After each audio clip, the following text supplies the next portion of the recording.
Ya, continuamos ahora sí con la teoría. Las funciones en JavaScript son bloques de código diseñados para realizar una tarea específica. Cosas importantes, un bloque de código, ya hemos visto cómo se arma, y es porque tienen una funcionalidad, una tarea específica. Si yo, por ejemplo, tengo una aplicación web, un programa que necesita no sé, tengo un reloj y el reloj cada vez que pase una hora necesito que me mande una alerta. Entonces, mandar una alerta es una tarea específica que se va a cumplir siempre y cuando pase una hora, por así decirlo. Entonces, esta tarea específica puede estar en cualquier parte de mi código. Entonces, yo debería crear una función, por ejemplo, llamado tarea específica, solamente con fines de ejemplo, y esta tarea específica se llamaría cuando el timer se cumpla una hora, llamaría a esa función. Entonces, si yo mañana más tarde mi programa crece y yo necesito mandar una alerta, no solamente cuando se cumple una hora, sino cuando el usuario le dé clic a un botón, ¿qué haría? Enlazaría un evento a ese botón y llamaría a mi función tarea específica. ¿Por qué? Porque esa función llamada tarea específica, valga la redundancia, cumple una tarea específica, una funcionalidad que a mí me va a servir y me va a permitir inclusive reutilizarlo en diferentes códigos, perdón, en diferentes bloques de código o en diferentes partes de mi programa. Sí, entonces es muy importante detectar qué cosas se están repitiendo, qué cosas cumplen una función aparte y en base a eso se van a armar los diferentes métodos o funciones. ¿Sí? Una función se puede definir una vez y luego invocar o ejecutar en cualquier lugar del programa, que era lo que les estaba diciendo, ¿no? Nosotros lo creamos una vez y esto se puede ejecutar en cualquier lugar del programa en cualquier momento, ¿sí? Las funciones permiten hacer que el código sea más modular. Esto de acá, muchachos, es lo que ustedes tienen que comprender, la modularización.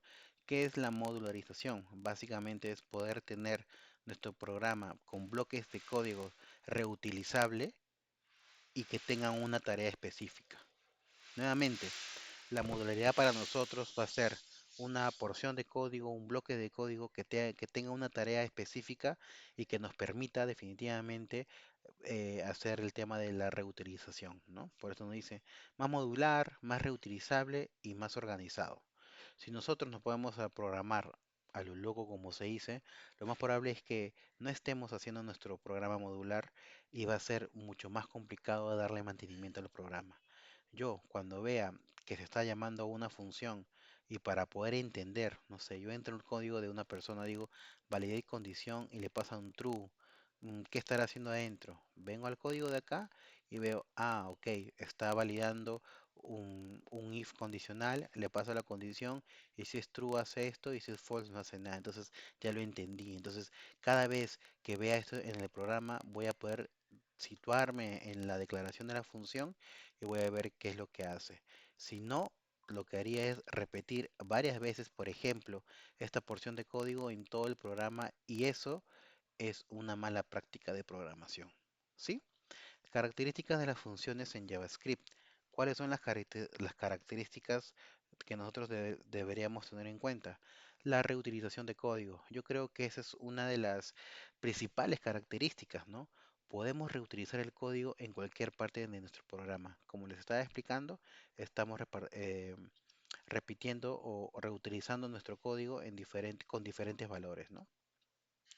Se puede llamar a una función en cualquier lugar del programa sin tener que escribir el código, ¿verdad? El encapsulamiento, que es un concepto muy importante, ¿no? Permite encapsular un conjunto de instrucciones dentro de un bloque.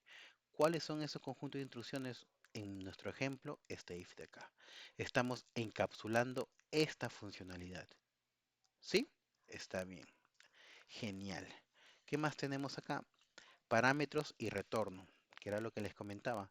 Pueden aceptar datos de entrada, que son nuestros parámetros, o puede ser que haya funciones que no necesitan parámetros, que solamente va a ejecutar sin parámetros, ¿no? Y también nos pueden devolver un resultado. Como les comentaba acá en nuestro ejemplo, podemos retornar cierto valor, ¿ok? Una función de ejemplo que siempre se enseña, por ejemplo, voy a hacer función suma. Suma va a esperar qué cosa? Va a esperar un parámetro A y un parámetro B. Cosas importantes. Si tú vas a declarar o vas a necesitar más de un parámetro, se separa con la coma. ¿Sí? Nada más, A y B. Entonces, ¿qué vas a hacer acá? Voy a retornar, ¿qué cosa? Vas a retornar A más B. Entonces, está retornando un numérico. Esta función suma yo lo voy a poder utilizar en cualquier lado. ¿Cómo así? Voy a declarar una variable llamada número 1 porque quiero enseñarles algo que va a valer 10 y voy a let número 2 llamado 20. Entonces voy a declarar una variable llamada suma que va a ser igual. Yo sé que puedo colocar número 1 más número 2, ¿sí o no? Sí, y le voy a la suma. Pero yo ya tengo una función que lo hace. Solamente lo recupero. eh, Suma total, solamente para que no se confunda el nombre. Voy a colocar suma y voy a colocar, ¿qué me pide? A y B. A y B, ya, y acá les quiero explicar un poquito de esto. Yo voy a colocar acá número uno y voy a colocar número 2. Entonces, ¿cuánto vale número uno? 10. ¿Cuánto vale número 2? 20. Me voy a ir a mi función. Mi función recibe dos parámetros A y B. A va a representar número uno, B va a representar número 2. Número uno, ¿cuánto vale? 10. Número 2, ¿cuánto vale? 20. 10 más 20 me retorna 30. Yo lo que quiero explicarles con este ejemplo es de que no necesariamente nuestras funciones van a tener parámetros que tengan el mismo nombre de la porción de código que lo reutilice. ¿A qué me refiero? Voy a hacer algo similar. Puede ser que yo declare mis variables A y B, ¿ya? Perdón, A y B y que les pase A y que le pase B, ¿sí? Esto de acá solamente es una coincidencia, que mis variables se declaran A y B, es una coincidencia. Algo importante a tener en cuenta es que cuando tú declaras una variable, es una mala práctica declarar A y B. Cuando tú declaras tu variable tiene que ser lo mayor descriptivo posible, ¿no? Acá yo le he colocado número uno y número 2. Cualquier persona que lo lea va a saber que esto representa un número y esto representa otro número. Entonces, solamente por cosas de ejemplo, estoy colocando A y B y justo estos parámetros que les estoy enviando a mi función se llaman A y B y el cuerpo de la función también tiene parámetros A y B solamente por coincidencia. Yo puedo agarrar, hacer el mismo ejemplo y colocarle, no sé, pues acá X y acá colocarle Y. Entonces cuando le pase los parámetros le voy a pasar X y le voy a pasar Y. Y este cuando vaya al cuerpo de la función va a entrar el valor de X, que para acá es un valor A. ¿Ya? Entonces, algo más importante, cuando tú tengas una función, los parámetros que están acá, que hacen referencia a la operación que está adentro o cualquier lógica que sea adentro, se llaman variables locales. Son variables locales que están dentro de esta función. Quiere decir, por ejemplo, x cuánto vale 10. Acá le estoy pasando 10. ¿Cuál es el cuerpo de la función? La función es esta, que va a recibir un parámetro llamado a. A para nosotros es el valor de X vale 10. Entonces yo no puedo agarrar y hacer console.log y voy a colocar acá A. Ahí me va a salir un problema porque A no existe. A está solamente adentro de nuestra función. ¿Sí? Listo. Eso es muy importante tener en cuenta. Entonces, ¿cuál es la mejor manera de declarar nuestra función? De esta manera, creo yo, ¿no? Colocándole un número uno y colocándole un número 2. Porque siempre que nosotros creemos una función, hay que tratar de que los parámetros que estén entrando sean lo más declarativos posibles. Entonces, cuando yo veo una función que dice suma, entonces yo espero recibir como máximo, como mínimo dos parámetros de tipo número y bueno, retornar una suma. Si yo quisiera hacer una multiplicación o una resta, voy a tener que agarrar y hacer esto de acá, ¿no? Negativo. Profe, pero o sea que solamente esto se puede hacer en función, no. Imaginemos que yo quiero restar siempre y cuando el número uno sea mayor que el número 2. Entonces voy a hacer, ya ahí viene el tema de la lógica de programación. Voy a decir solamente cuando el número uno sea mayor que el número 2, entonces, por ejemplo, entonces quiero que me retorne número uno menos número 2. ¿Qué pasa si no sucede eso? Entonces voy a hacer lo contrario. Por ejemplo, cuan- y voy a llamar a mi función. Voy a declarar algo similar a esto. Así igualito voy a declarar acá. Y acá va a ser 10 y 20. Igualito y voy a llamar a mi función resta. Entonces, ¿qué estoy haciendo acá? 10. ¿Cuánto vale el número? 10. Número 2, 20. Viene acá. Número uno, ¿cuánto vale 10? 10. ¿Es mayor que 20? No. ¿Por qué? Porque si yo hiciera esta resta, me saliera un negativo. Pero, profe, o sea que no me puede salir negativo. No, no, no, no. Ese es un ejemplo. Quizás yo internamente, cuando estoy armando este ejemplo, yo solamente quiero hacer que mi resultado sean números positivos, no quiero que sean números negativos. Entonces, yo estoy agregando un if para hacer de que, de que solamente me retorne un número positivo. ¿Cuánto vale 10? 10 es mayor que 20, es falso, entonces nunca entra acá. Entonces, siempre me va a retornar 20 menos 10, 10. Ok, si yo declarase, por ejemplo, 30. Va a venir 30 mayor que 20, sí, entonces me va a retornar 10. ¿Sí? Vamos a poner acá else, nos olvidamos del else y vamos a colocar esto acá. Ujú. Así sería, muchachos.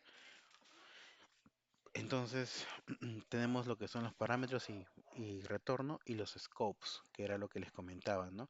De que esta variable número uno solamente existe dentro de la porción de código o del bloque de código function. No existe en otro lado. Por eso que este número uno es diferente a este número uno. Este número uno está dentro del ámbito de esta función. ¿Ok? Genial. Las funciones tienen su propio ámbito local de variable, lo que significa que las variables declaradas dentro de una función no son accesibles fuera de ella, a menos que se usen en su contexto. Entonces, en el ejemplo que les puse, eh, no estamos trabajando con Notepad. En el ejemplo que les puse, yo no podría imprimir número 2, ¿no? Este número 2 que está entrando, porque está fuera del contexto de la función. Listo. ¿Cuál es la sintaxis básica de una función? Ya lo hemos estado viendo como ejemplo, pero veamos un poquito más, un zoom. Tengo la palabra reservada function, tengo el nombre de la función y los parámetros, que puede ser un parámetro o pueden ser dos parámetros o la cantidad de parámetros que uno quiera. ¿Cuál es la mejor práctica? Que tenga como mínimo tres parámetros. Si tiene cuatro o cinco, el programa se vuelve un poquito complejo de leer. Siempre ustedes tienen que programar pensando que es el código que tú quieres encontrar. Si tú mañana más tarde encuentras una función que tiene como 7, 8 parámetros, entonces la lectura, el mantenimiento y la prueba va a ser complicada. ¿Sí? Listo, tenemos, puede ser que nos retorne cierta función o puede, perdón, cierto valor o no. En este caso, para este ejemplo, me está retornando un resultado. Function, palabra reservada utilizada para declarar una función. El nombre de la función, también si ustedes se dan cuenta, sigue el formato camel case. Quiere decir que la unión de las palabras se hace con su primera letra en mayúscula. Parámetro uno, parámetro 2 son los parámetros de entrada, son los parámetros que necesita la función para vivir. Es así como ustedes la pueden entender. Estos parámetros son los valores que necesita nuestra función para poder para poder trabajar, para poder operar y tener un resultado. ¿Sí? Return en este caso es la palabra utilizada para devolver un valor. Si no se usa return, la función devolverá undefined por defecto. Que está bien, no hay ningún problema que nos retorne un undefined porque no estamos retornando ningún tipo de dato. Por ejemplo, tenemos una función simple sin parámetros y sin retorno. ¿Qué cosa quiere decir eso? Que vamos a tener. Entonces, esto quiere decir, a ver, un segundo, ya continuamos. Entonces, ¿qué es esto? Esta es una función que no tiene ningún tipo de retorno porque no me retorna nada y tengo tampoco que no tiene parámetros. Solamente cada vez que yo lo llame va a pintar un hola mundo. ¿sí? ¿Y cómo se llama la función? Colocamos el nombre de la función, por eso es importante nombrar a la función, colocarle el nombre a la función, para nosotros posterior a eso llamarlo de esta manera. Llevamos con el nombre que se ha creado la función, no le pasamos ningún tipo de parámetro porque la función que está creada sin ningún tipo de parámetro, no lo asignamos a ningún tipo de variable porque no me está retornando nada, ¿no? Y se llama la función y nos va a imprimir hola mundo. Ejemplo de 2. Función con parámetros y retorno. Tenemos una función, vemos que tiene dos parámetros y nos va a retornar un valor. Entonces, yo ya cuando veo que me retorna algo, ¿qué cosa puedo hacer? Como en el ejemplo, puedo asignarle a una variable. En este caso se está creando una variable llamada resultado y estamos llamando a nuestra función sumar y le estamos pasando dos parámetros. ¿Por qué le pasamos dos parámetros?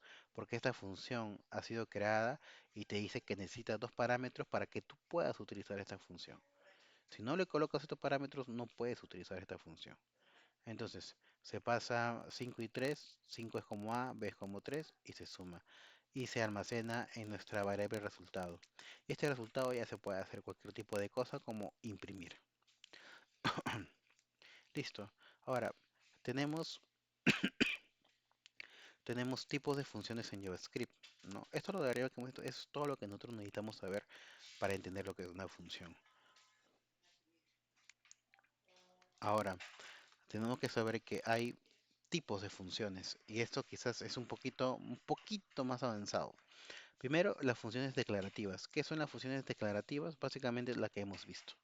Son funciones definidas con la palabra function, como estamos viendo, y tiene un nombre, que es el nombre de la función. Este tipo de función puede ser llamada antes de ser declarada debido al hoisting. De ahí vamos a ver un poquito del hoisting, ¿sí? Vamos a ver un poquito del hoisting. Ya, entonces, de ahí vamos a ver qué es un hoisting, pero el hoisting básicamente es que nosotros antes de llamar a la función, tenemos que crear a la función. No podemos llamar a la función y debajo de esta llamada crear a la función. Básicamente, este es por el hoisting que es propio de JavaScript. ¿Sí? Ah, funciones ya es propio de JavaScript, muchachos, no es DOM. ¿Ok? Funciones es propio de JavaScript, es un lenguaje de programación, tiene una sintaxis, esto ya no es DOM. ¿Ok? Ahora, tenemos las funciones expresadas, que son expression function.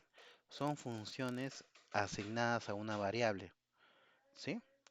No pueden ser invocadas antes de la declaración, ya que no son elevadas, o sea, no hay hoisting, ¿sí? Listo. Básicamente te dice de que si tú declaras esto, debes después llamarla. ¿Qué son esto? Esto de acá también son las llamadas funciones anónimas. Profe, ¿por qué una función anónima? Porque si tú te das cuenta, no tienen un nombre. ¿Por qué? Porque seguramente van a ser ejecuciones volátiles, ejecuciones de una sola vez y no necesitas por qué crear un nombre. Lo que sí haces es la asignas directamente a una variable. ¿Sí? Profe, pero usted me comentó de que yo solamente podía asignar a una variable si le colocaba el valor de retorno. Mm, es cierto, si tú le colocas un valor de retorno, necesariamente debes colocarle o asignarle a una variable, ¿no? Pero cuando utilizas funciones expresadas o funciones anónimas, eh, si tú no le colocas el nombre, necesariamente debes asignarle a una variable. ¿Sí? Ok, queda. Y lo llamamos. Cuando llamamos saludar, este saludar estamos llamando acá al saludar de arriba a nuestra constante y ya cuando le ponemos los paréntesis, JavaScript entiende que estás ejecutando la función que está dentro. Sí, ok. Funciones de flecha, que es lo más común que vamos a ver, inclusive que ya hemos estado viendo. Estas funciones de flecha van a trabajar con funciones anónimas. ¿Qué quiere decir función anónima? Nuevamente, como te comentaba, no van a tener la palabra, perdón, no van a tener nombre sus funciones. Estas están introducidas en el ECMAScript 6, que es la última. Las funciones de flecha son una forma más concisa de escribir funciones. Tienen un comportamiento diferente con respecto a this. This va a significar el contexto, lo que hemos estado hablando, las variables locales que están dentro del bloque de código. Lo que les digo es esto, ¿no? Número uno hace referencia a este número uno. Esto de acá son valores des. que si yo coloco acá un número uno, como estamos trabajando acá ahorita, internamente JavaScript sabe que este número uno es este número uno de acá. Entonces, eso es lo que quiere decir con la palabra this. Dice que se refiere al contexto, todo a nivel de contexto, ¿no? El valor de this dentro de la función flecha se hereda del contexto en el que se fue definida. Listo, vamos a ver el ejemplo técnico.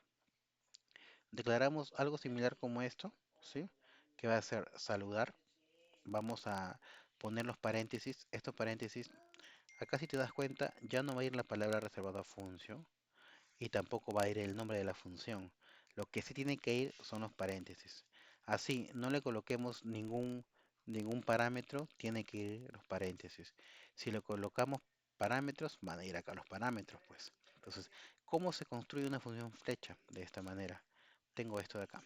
Tengo paréntesis, la función flecha, que es un igual y un signo mayor, y le decimos qué es lo que quiere que opere. Y similarmente ejecutamos. Entonces, ¿cuál es la diferencia de estas dos funciones que hacen lo mismo? La diferencia principal es de que acá estás trabajando con function básicamente y acá estamos trabajando con funciones de flecha. Profe, ¿cuál va a ser la mejor manera de trabajar con las funciones de flecha? ¿Sí? Tenemos otro ejemplo con funciones de flecha, pero ahora que va a necesitar dos parámetros, ¿no? Por ejemplo, tenemos una constante sumar. Ahora, todas las funciones de flecha se van a tener que asignar a una variable. Todas. ¿Por qué? Porque son funciones anónimas, porque no tienen nombre. Si no tienen nombre, entonces ¿cómo la llamamos si no tienen nombre? Entonces, lo que nosotros podemos llamar es donde se guarda esa función. ¿Y donde se guarda? En una variable. Por ejemplo, tengo una función de flecha que va a tener dos parámetros, A y B. Coloco la flecha y voy a hacer una operación, A más B. En este caso no se colocan los corchetes porque es una operación directa, no hay más lógica que hacer. Si yo quisiera hacer un if, hacer un for, hacer un while y que va a necesitar más líneas de código, recién coloco los corchetes. En este caso, estoy declarando mi función de flecha y le estoy almacenando. Cuando yo almaceno de esta manera, este sumar referencia o hace una instancia de la función. Entonces, ¿qué voy a hacer después? En este caso voy a imprimir. ¿Qué cosa voy a imprimir? La ejecución de una función. ¿Y cómo ejecuto esta función? En este caso se llama sumar. ¿Por qué? Porque nosotros hemos guardado esta función en sumar. Y si nosotros lo declaramos y le pasamos este, perdón, y si nosotros lo colocamos acá y le pasamos dos parámetros, automáticamente JavaScript sabe que tiene que ejecutar A más B. Sí, igual lo vamos a ver con ejemplos. Funciones anónimas, que era lo que les comentaba, ¿no? Son funciones que no tienen un nombre. Generalmente se utilizan en situaciones donde no es necesario reutilizarlas. Esto de acá es muy importante, porque de los conceptos que estamos hablando de reutilización de código y todo eso, cuando tú declaras una función anónima es porque estás viendo que en tu lógica de tu programa quizás no es necesario que reutilizar esa función, sino que se almacene en una variable y que cumpla su cometido, más no lo vas a querer reutilizar. Pero si tú estás viendo que en tu solución necesitas reutilizar funciones, entonces no trabajes con funciones anónimas, sino trabaja con las funciones tradicionales, ¿sí? Como pasarlas como argumentos de otras funciones. Una cosa muy importante de las funciones anónimas es que hay otras funciones, ¿sí? Porque es así. Hay pero también te pueden pedir una función. ¿Y qué función te piden? Por lo general, una función anónima. Por ejemplo, tenemos el setTimeout.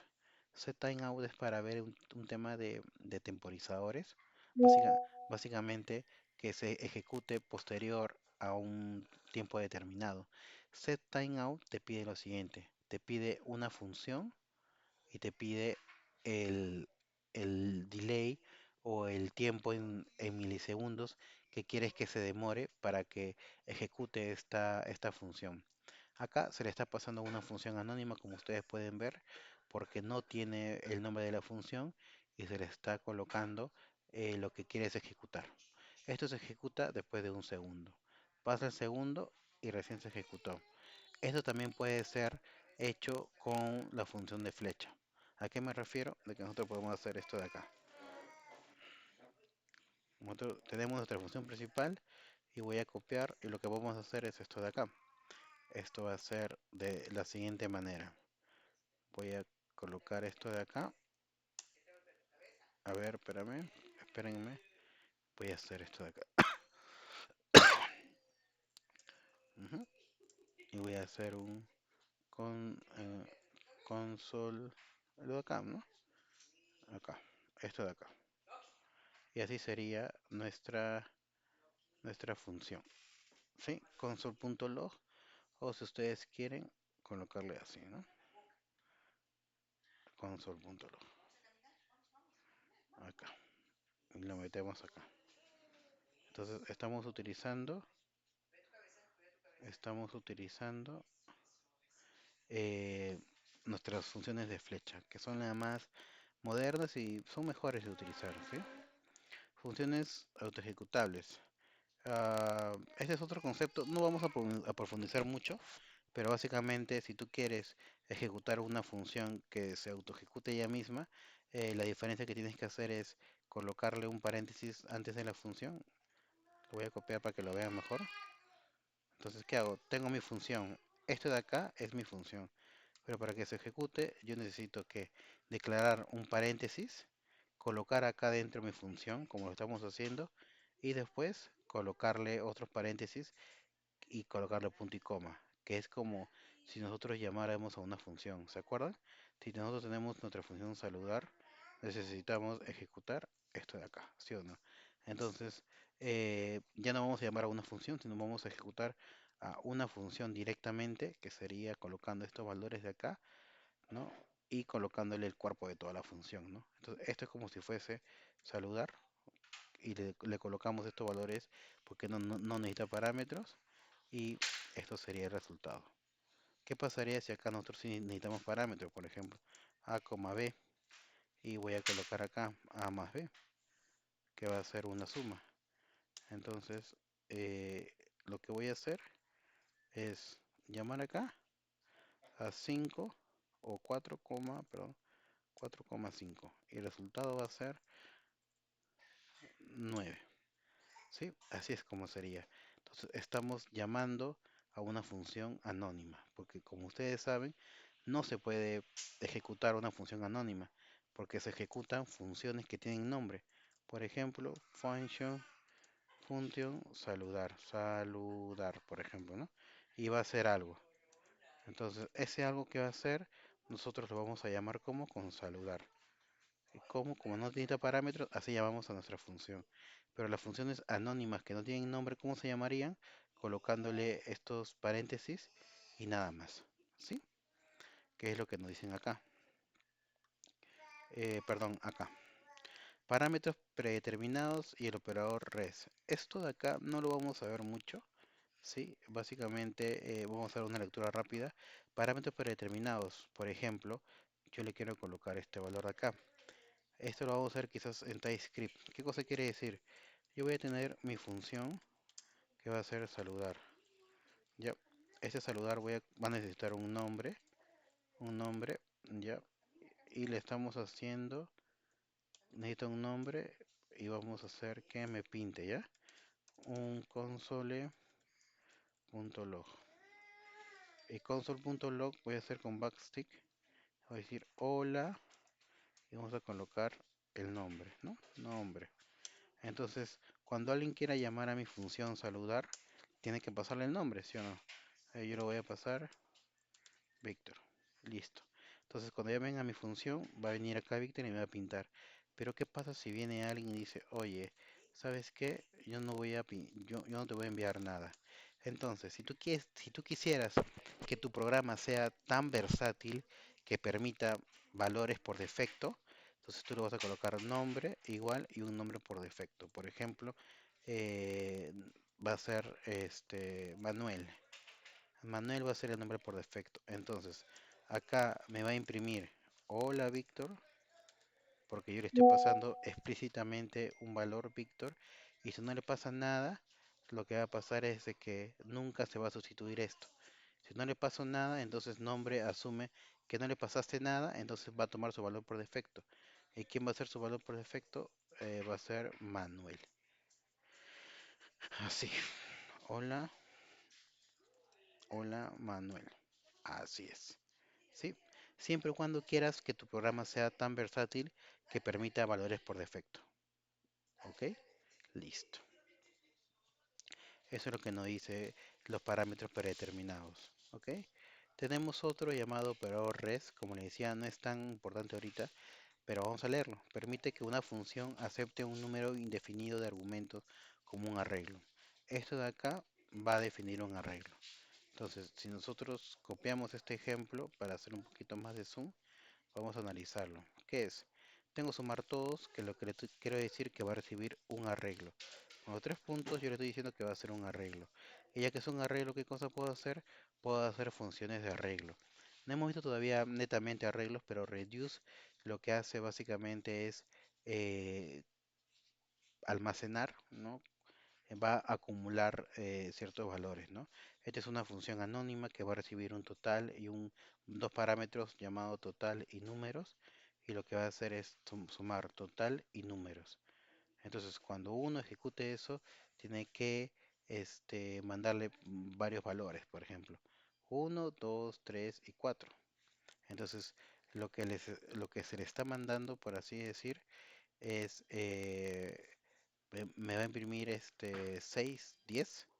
¿Por qué? Porque estoy mandando dos valores, un valor total y un valor número, ¿no? Y bueno, en este caso, en el reduce, eh, va a tener la operación en ejecución y el primer valor que es cero, ¿no? Total vale cero y el número ¿cuánto vale? El primer número va a ser uno. Cero más uno va a ser uno. Y ahora sí, total ¿cuánto vale? Uno. Ahora va a venir el número vale 2. Total más 2 3. Y así va a ir sumando hasta que cumpla todo el total. ¿Sí? Esa es una propiedad de los arreglos. ¿Sí? Características importantes de las funciones. Esto también es importante. Es el ámbito, ¿no? Es el ámbito de las variables. En este caso, siempre cuando hablemos de ámbitos o de alcance son los scopes, ¿no? O el scope. Las funciones tienen su propio ámbito, lo que significa que las variables declaradas dentro de la función no son accesibles fuera de ella, lo que hemos estado conversando en todo el video. Si yo declaro una variable dentro de la función llamado x10 o puede venir en los parámetros, solamente va a ser o va a existir dentro del bloque de código. O sea, dentro de la función. Acá me va a imprimir 10. Acá, como no está definida, me va a imprimir un undefined, porque no existe, porque solamente está dentro de la función. Valores de retorno. Si no se usa return en una función, me va a retornar un undefined, ¿no? Si yo, por ejemplo, he declarado x10, pero no retorno nada, no hago nada, cuando quiera llamar a mi ejemplo, me va a tener un undefined porque no me está retornando nada. En este caso, porque al parecer esta función tiene toda la cara de que me tiene que retornar algo, ¿sí? Y funciones recursivas. La recursividad es muy importante, inclusive es una pregunta técnica bien recurrente cuando uno busca trabajo de programador, ¿no? Una función se puede llamar a sí misma, que es la recursión o la recursividad, pero debes tener una condición. Al igual que el while, tenemos que tener un controlador, alguien que nos pueda decir hasta acá nomás, para evitar que se ejecute indefinidamente, para evitar un bucle infinito. Esto también es una manera de hacer un pequeño loop, por así decirlo, sabiendo la condición final de nuestras iteraciones. Por ejemplo, tengo el factorial. Este factorial va a recibir un número, cualquier número. Entonces voy a validar si es que este número es completamente igual a cero, ¿no? Entonces voy a retornar un 1. ¿Por qué? Porque el factorial de cero es 1, ¿sí?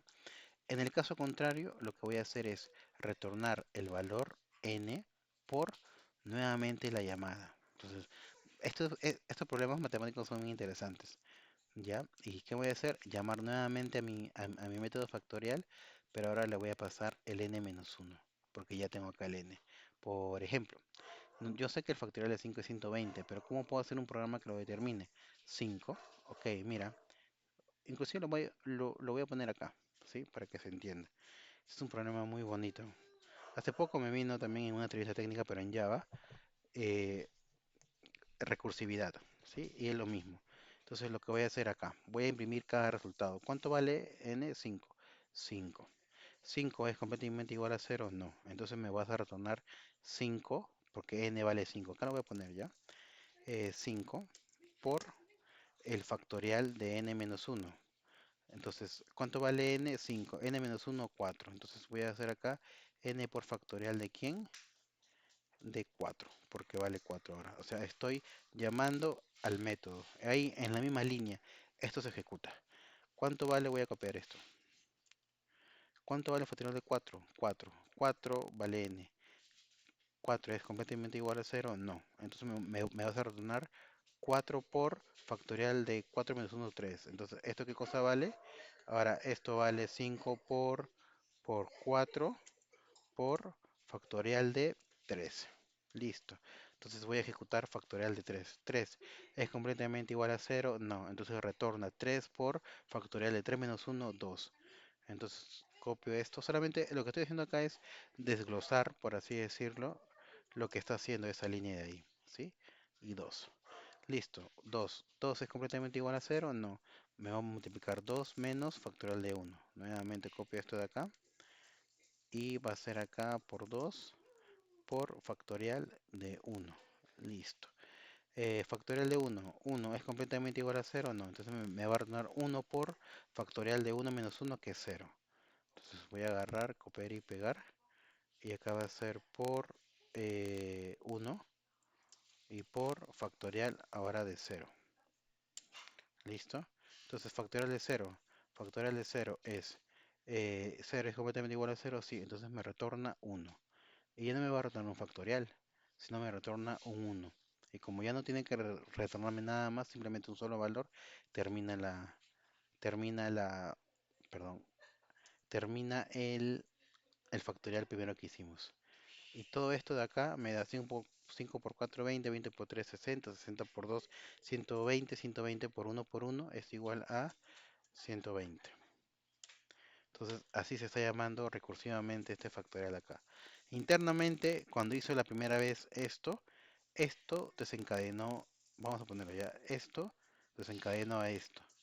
E internamente esto desencadenó a esto. E internamente esto desencadenó a esto. Y así sucesivamente, ¿no? Pero cuando terminó esto, terminó esto, terminó esto, terminó todo lo demás, vamos a poner acá, ¿ya? Vamos a poner acá que es factorial de cero, ¿ya? Y el resultado final es esto de acá. Ya, cuando terminó de hacer esto, terminó esto, terminó esto, terminó esto, terminó esto, terminó esto, recién acá terminó todo el programa. Esto de acá es la recursividad, ¿sí? Es muy interesante. Y así hemos terminado de revisar todos los conceptos un, de una función. Antes de terminar, sé que está un poquito largo el video, pero es importante. Vamos a ver lo que es el hoisting, ¿sí? Hoisting básicamente es una regla que nos va a permitir tener nuestro código un poco más ordenado, ¿sí? Dice, el concepto de hoisting en JavaScript se refiere a cómo las declaraciones de variables y funciones son elevadas, o sea, se mueven o no se mueven al inicio de contexto de ejecución. Antes de que el código sea ejecutado, esto significa que puedes usar una función o variable antes de su declaración en el código, pero con ciertas diferencias dependiendo de cómo se define. Por ejemplo, tenemos funciones declaradas. Las funciones declaradas, que es esto de acá, te dicen de que en este caso el código funcionará, ¿sí? Correctamente, porque la declaración se eleva al principio del contexto de la ejecución. Quiere decir de que nosotros, al declarar una función como esta, yo puedo declarar esto arriba o esto abajo. ¿Por qué? Porque lo que está haciendo esto es llamar. Y como lo llama, puede llamar a lo que está abajo, como también puede llamar a lo que está arriba. Entonces, esta función declarativa, por así decirlo, tiene un hoisting elevado. ¿Sí? Tenemos a las funciones expresadas como esto de acá, var saludar función. En este caso el código va a fallar porque está utilizando un código o una función anónima y esto necesita primero declararse dentro de esta función. Entonces, esto no es que declaras esto y llama a su constructor, porque esto de acá es una función anónima, esto no tiene nombre, pero sí tiene saludar que está acá, pero esto de acá dará un error porque saludar no es una función. ¿Sí? Saludar no es una función. Hoisting con variables. tenemos acá, por ejemplo, acá va a dar un error porque no hemos definido, ¿no? ¿Qué más? Variables con LED y tipo cons. Acá también nos va a salir un error porque no está definido. Y acá también sucesivamente, ¿no? Entonces, el tema de hoisting es un poquito más teórico, es un poquito más profundizarnos en cómo trabaja JavaScript, pero básicamente es importante saberlo. Solamente nosotros cuando nos acostumbremos a trabajar con JavaScript y funciones, esto va a ser de una manera automática.